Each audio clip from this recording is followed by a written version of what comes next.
Ayan, good day guys.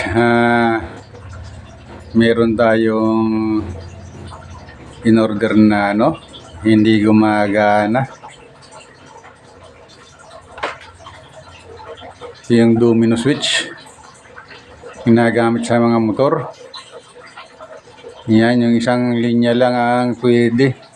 Ang common nito ay kulay black.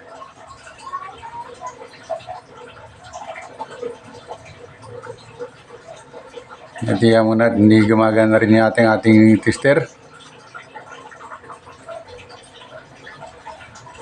Ayan. Ayaw gumana ang tester natin.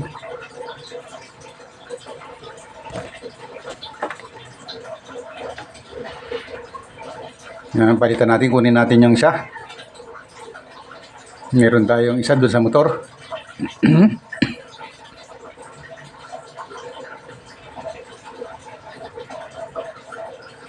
Factory defect ito.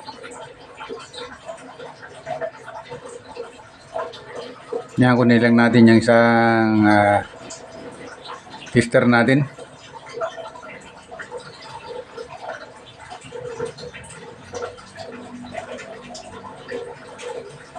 Yan.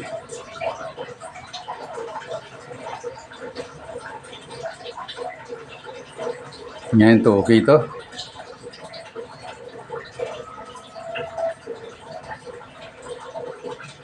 Ayan, gumagana to.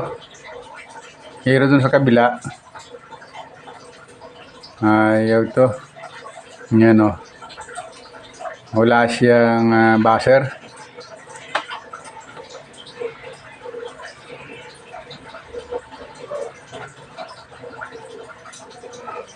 Yan ang mahirap na mag-order sa online. Yan, di siya pwedeng tanggalin. Naka-remachi.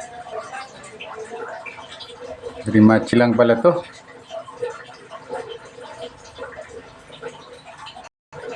Yan o, hindi siya matanggal.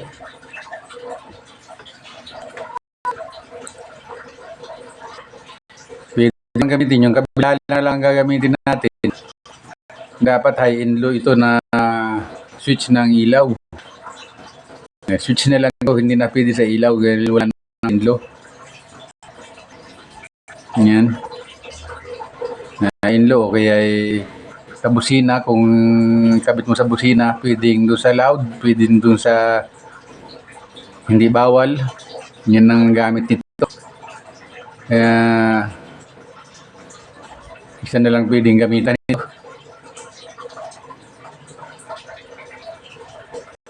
Yan, sayang ang binili. Hindi na pwedeng ibalik. Medyo matagal na itong nabili.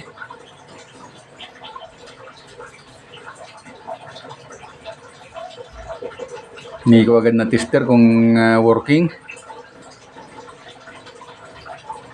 Hindi kaya itong tanggalin.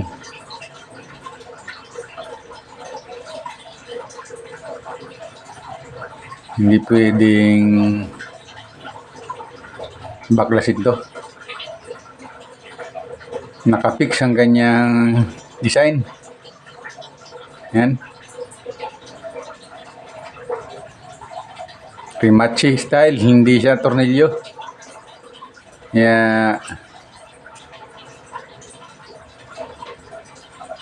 pwede pa naman gamitin sa ibang sa ibang switch. Single switch na lang siya, dapat double switch ito eh.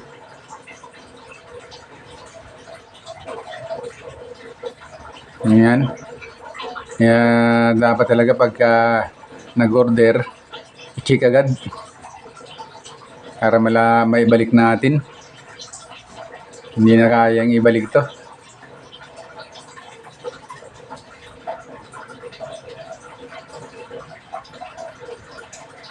Kahit pa kalug-kalugin yung yung wiring, nakapix siya sa loob.